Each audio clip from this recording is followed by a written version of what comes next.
Hey friends, how you doing? Welcome back to my channel. It is TheTranspondster here with you today, and I am doing something different on my channel yet again. I'm still new, so there's going to be a lot of those kinds of videos coming out in the next little bit, but this is my first CAS video for you guys. So I am in Create a Sim, but I am not creating my own family. I am making over the Goth family.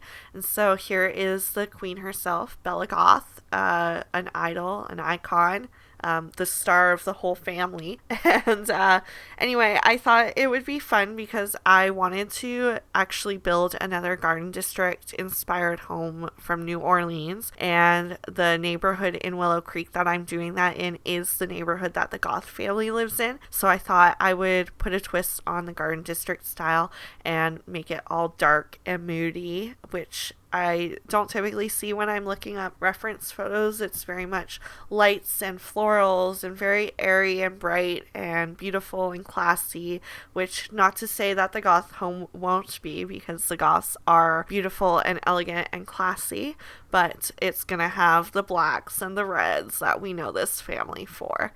Speaking of which, I keep their outfits very much on brand with the Goth family. There's a lot of reds and blacks shining through. With the exception of Cassandra, I let a little bit of bubblegum pink come through because I noticed when I went through and took off all their makeup that was already on them, she had a lot of pinks coming through in her makeup. So I kind of ran with that, and I like that there's a little bit of a difference in the teenage daughter. It's like she's rebelling from the family, but instead of her going the black and red goth route, she's going the preppy pink and bubbly route. I mean, not quite, she's still a goth through and through, but I hope you know what I mean.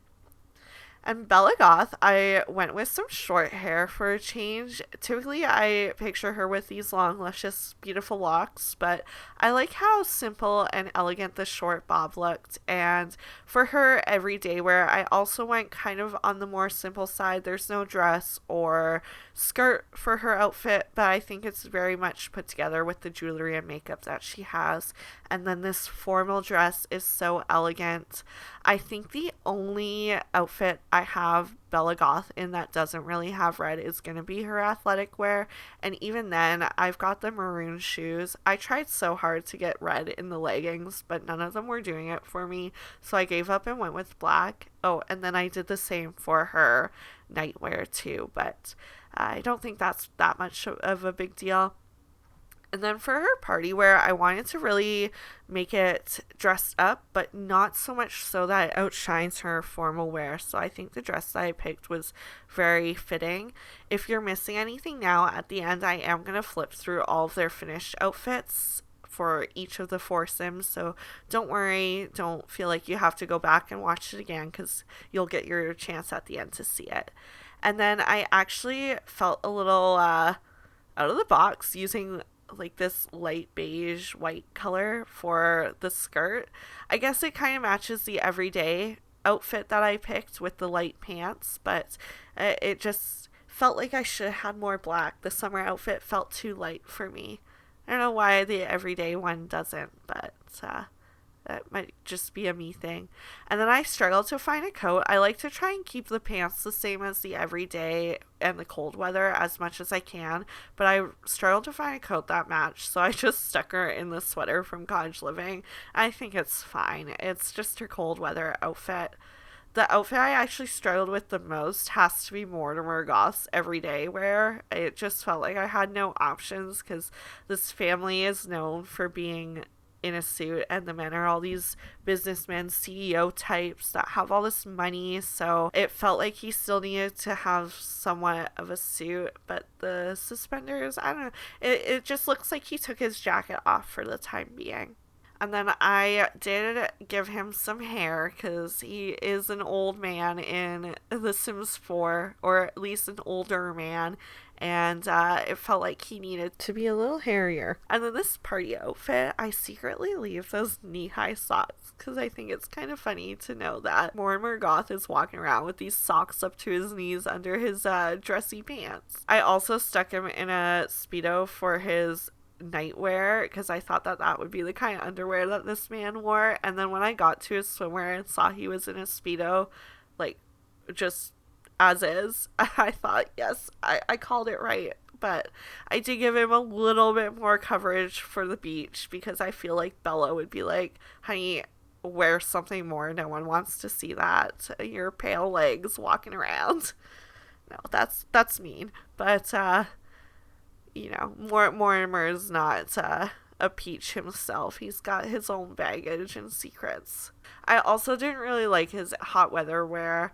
To be honest, male Sims are such a disappointment to dress. I wish we had more options. I know we all wish the same, and it's so disappointing every time a new pack gets released and they have the opportunity to give us more for men than females and start balancing this out a little bit, but they still refuse to do that every pack they release, and more so it seems like they're just giving the male Sims the clothes that they're giving the female Sims, which isn't necessarily wrong, and it's good that those options are there, but it would be nice to have male specific clothing the same way we have female specific clothing, or even just more male fitted clothes that are also available for females, because I feel like when you put the female framed clothes on a male sim, it doesn't always look right. And then it would also be nice to have the option for more manly or more boyish framed clothes to be available for female sims too.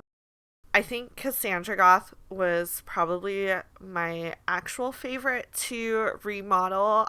Of course, I love doing Bella, but Cassandra was a lot of fun. I feel like there's a little bit more flexibility because she's still a teenage sim, so you can kind of give her an opportunity to bend away from that goth family, but I feel like I still stayed pretty true to the character that she's portrayed as, and I like how minimal her makeup ended up turning out, but it's very put together still.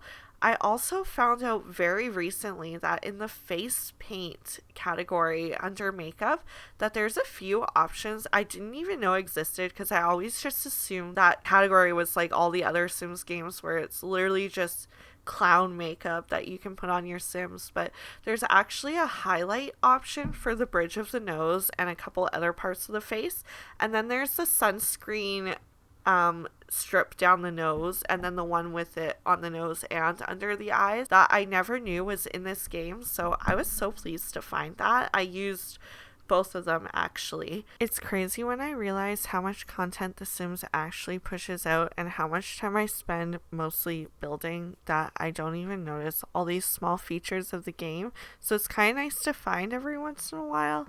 And then Cassandra's formal makeup is to die for. I love the pinks coming through. It's very similar to how I like to do my makeup when I'm going out, so maybe that's why it hits a soft spot for me. I'm a little biased, but no, I love the pinks that shone through. And then I stuck to pretty much black for the rest of her clothes. I never used that shirt from, I want to say it's Realm of Magic, the see-through blouse with the brassiere underneath. I think it's really cute. I had trouble finding what pants would work with it though. I scrolled through so many skirts hoping I could find one, and then I switched over to pants, and eventually these high school years ones worked pretty well. Nail polish wise, I did give her chipped pink nails because that felt like a teen sim look, but then for her formal wear, I did give her some longer nails, like maybe she went and got them done for an event. I think that's okay. And then I used the For Rent straight hair because it's the same length as the For Rent pigtails, and I love when that happens, so it's just like she let her hair down for a night out. And then the For Rent pigtails seemed like the most fitting option because it stayed true to Cassandra Goth's horrendous base game pigtails, but a much more subtle look than what she had before. I'd call it a more grown-up look. Like, the pigtails are fine for when she was a little girl, but it's time to lower them a bit and take the attention elsewhere. I also I can't remember what the kit is called. I'll drop it on the screen once I look it up and find out. But the party wear I almost picked ends up being Cassandra Goth's hot weather outfit. So when we get to that, you'll have to take note. But it's like a carnival clothing kit. I can't remember the name of it, but I love the outfits. I gave her the dress from it actually for her formal wear too. It's like a little bit risque and I kind of like them. I wanted to use the bathing suits that we got again for Cassandra, but I didn't like them, so I ended up using the Poolside Splash kit. But like I said, this is not going to be a limited pack thing at all. This is whatever pack I felt like using, I used, because the save file is not going to be limited, and the builds that do have limited packs in them are going to be because I'm making a specific video where I want it to be a base game build. I feel like I don't want to be limited in the first save file that I create. I'm not saying it's not something I would open my mind to in the future. I think that would be fun to test myself with just base game and say cats and dogs for all the builds in Brindleton Bay. I might let my first pet stuff slide in there too, because I feel like I don't want to use the word honorary because it's not honorary, but it's like an honorary add-on to the cats and dogs. It should have just been in the expansion pack. Feels like something we all know, but EA doesn't, and that's continuously frustrating. I struggled also with Alexander Goth. I'm not even going to deny it. I hate dressing male Sims. I'm really trying to make more of an effort to get more single male Sims on the gallery, but yeah, the clothing options just aren't there. The hair options aren't there. It's not as fun, and it has nothing to do with the fact that they're male Sims. It has everything to do with the options available for them. Anyway, I'm just flipping through them all now so you can get one last look. I really hope you enjoyed this video. I enjoyed doing something a little different, a little less pressure. Let me know in the comments below if you enjoy this kind of video, and then don't forget to comment, like, subscribe, and I can't wait to see you again. Have a good day, guys. Bye.